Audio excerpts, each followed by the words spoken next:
नीलांजन समाभासम रविपुत्रम यमाग्रजम छाया मार्तंड संभुतम तम नमामि शनैश्चरम, तम नमामि शनैश्चरम। बोलिए शनिदेव भगवान की। भक्तजनों, नवग्रहों में सर्वश्रेष्ठ शनिदेव भगवान अत्यंत शक्तिशाली हैं। इनकी अनन्य भक्ति करने वाला सदैव सुख, वैभव, धन संपत्ति प्राप्त करता है। परंतु न जाने क्यों इनकी साढ़े साती से मनुष्य ही क्या देवता गण भी भयभीत हो जाते हैं। जबकि शनिदेव तो न्यायाधीश होने के कारण केवल अपने संचित कर्मों का न्याय करते हैं। इनकी शक्तियों की गाथाएं वेद पुराणों में वर्णित हैं, परंतु इनको दीनहीन और शक्तिहीन समझने की भूल का क्या परिणाम होता है, राजा विक्रमादित्य को क्या क्या भोगना पड़ा, आइए इस कथा के माध्यम से सुनाता हूँ।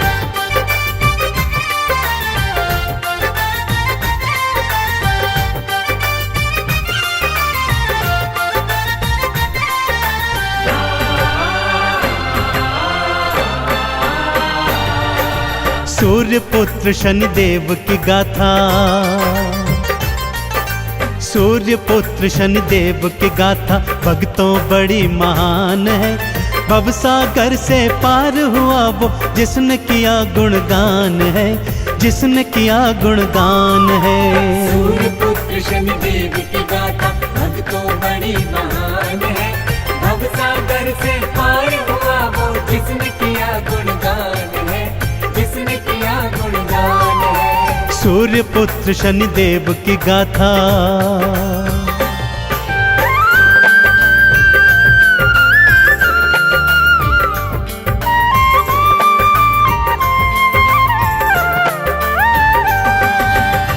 एक बार की बात है भक्तों, नवग्रहों में यह विवाद छिड़ गया कि उनमें से सर्वश्रेष्ठ कौन है। जब विवाद नहीं सुलझा तो 9 के 9 ग्रह त्रिदेवों की शरण में आए, परंतु त्रिदेव भी उनके इन प्रश्नों का उत्तर नहीं दे पाए। इस पर देवर्षि नारद ने नवग्रहों को बताया कि पृथ्वी लोक पर विक्रमादित्य नामक एक अत्यंत न्यायप्रिय राजा है, वही आपके प्रश्नों का उत्तर दे पाएगा। नारद जी की बात मान 9 के 9 ग्रह विक्रमादित्य के सन्मुख आए और वही प्रश्न दोहराया। विक्रमादित्य ने अलग अलग धातुओं के आसन बनवाए और नवग्रहों को अपनी अपनी पसंद की धातु के आसन पर विराजमान होने को कहा। आगे क्या हुआ, आइए सुनते हैं।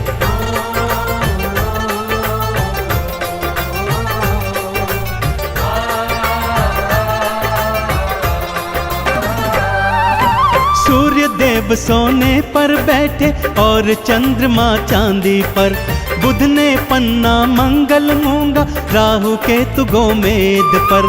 शनि देव को लोहे की धातु तो बहुत सुहाती है, लोहे के सिंहासन उनकी दृष्टि तो पड़ जाती है। लोहे के सिंहासन बैठे, लोहे के सिंहासन बैठे शनि देव भगवान है। भवसागर से पार हुआ वो जिसने किया गुणगान है, जिसने किया गुणगान है। सूर्य पुत्र शनिदेव की गाथा भक्तों बड़ी महान है। भवसागर से पार हुआ वो जिसने किया गुणगान है, जिसने किया गुणगान है। सूर्य पुत्र शनिदेव की गाथा।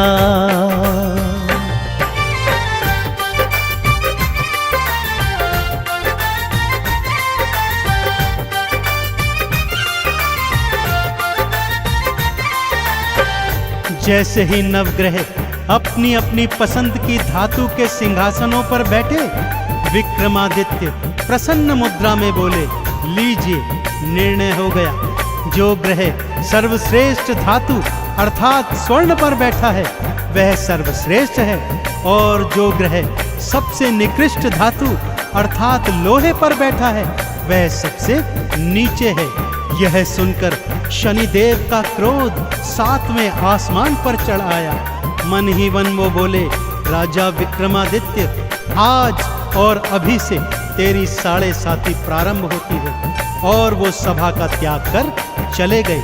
अगले दिन घोड़े का व्यापारी बन वापस दरबार में आए। उड़ने वाला घोड़ा राजा को दिखाया तो राजा ने उस पर सवारी की इच्छा जाहिर की। आगे क्या हुआ, आइए बताता हूँ।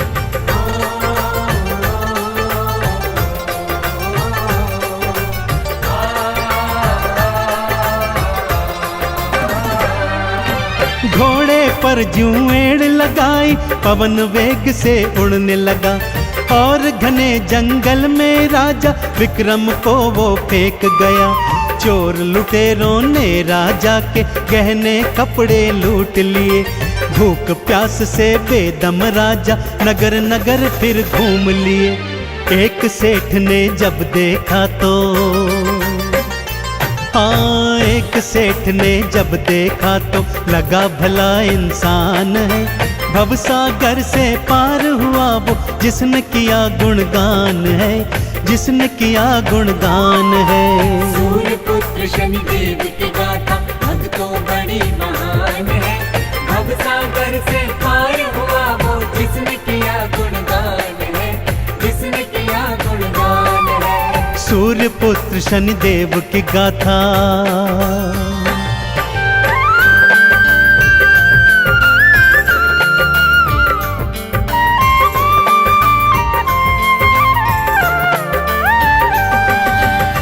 नगर सेठ ने जब विक्रमादित्य को भटकते हुए देखा तो उसे भला मानुष समझकर अपने घर में ले आए और उसे भोजन करवाने हेतु वहां पर बिठा दिया।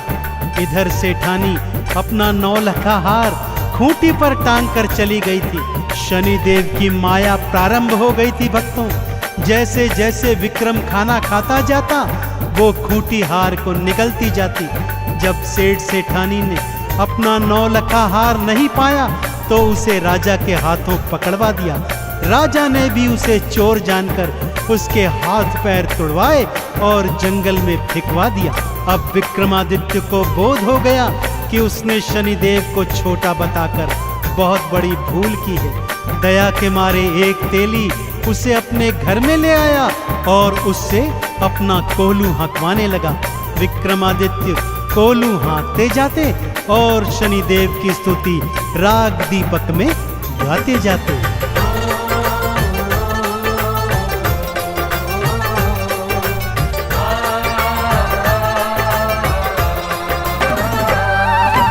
हाथ पैर सब टूट गए थे तेली घर को लूहा के। भंडारे जो खिलवाता था आज कर रहा खुद फाके। शनि देव मुझे क्षमा करो ये राग दीपक गाते थे। नगर की राजकुमारी को ये स्वर बहुत ही भाते थे। इसी से तो मैं विवाह करूंगी, हाँ इसी से तो मैं विवाह करूंगी। उसका ये अरमान है भवसागर से पार हुआ वो जिसने किया गुणगान है, जिसने किया गुणगान है। सूर्य पुत्र शनिदेव की गाथा भक्तों बड़ी महान है। भवसागर से पार हुआ वो जिसने किया गुणगान है, जिसने किया गुणगान है। सूर्य पुत्र शनिदेव की गाथा।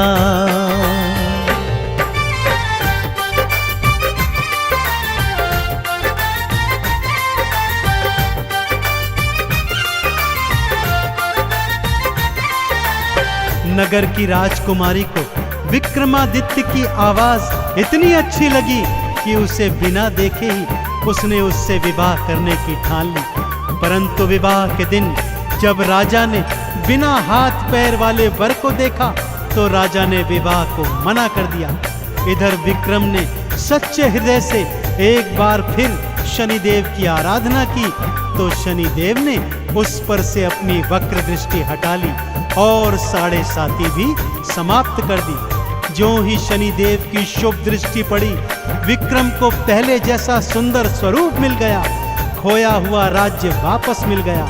बस अब क्या था, नगर के राजा ने अपनी पुत्री का विवाह विक्रमादित्य के साथ बड़ी धूमधाम से किया और ढेरों उपहार देकर उन दोनों को विदा कर दिया। राजा विक्रमादित्य रानी सहित अपनी राजधानी लौट आए।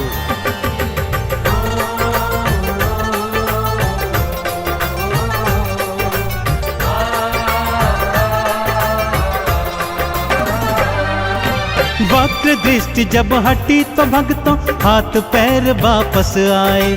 खोया राजपाट भी विक्रम देखो फिर से थे पाए। धूमधाम से शादी करके पत्नी सहित वापस आए। आते ही फिर नगर मध्य में शनि मंदिर एक बनवाए। है शनि देवा नवग्रहों में, है शनि देवा नवग्रहों में भक्तों सबसे महान है। भवसागर से पार हुआ वो जिसने किया गुणगान है, जिसने किया गुणगान है। सूर्य पुत्र शनि देव की गाथा भक्तों बड़ी महान है। भवसागर से पार हुआ वो जिसने किया गुणगान है, जिसने किया गुणगान है। सूर्य पुत्र शनि देव की गाथा।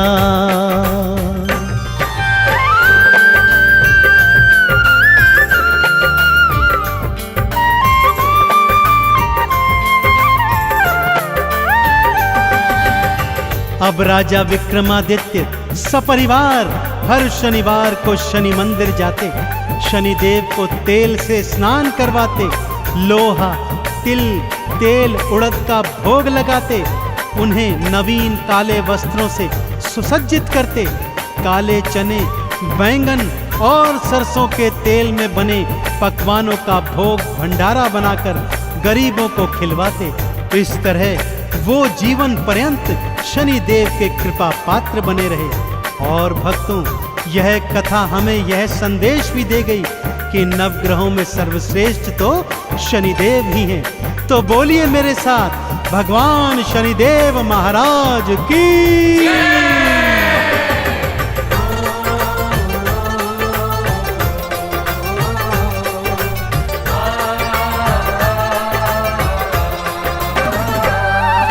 लोहा तिल और तेल उड़द भी शनि देव को भाते हैं। हर शनिवार जो शनि देव को ये अर्पित कर जाते हैं। चंदन तिलक लगा के शनि की आरती 40 गाते हैं। शनि देव के 12 नामों को मन से जो ध्याते हैं, शनि देव की कृपा पाते, शनि देव की कृपा पाते करे शनि कल्याण है। भवसागर से पार हुआ वो जिसने किया गुणगान है, जिसने किया गुणगान है। सूर्य पुत्र शनि देव की गाथा भक्तों बड़ी महान है। भवसागर से पार हुआ वो जिसने किया गुणगान है, जिसने किया गुणगान है। सूर्य पुत्र शनि देव की गाथा।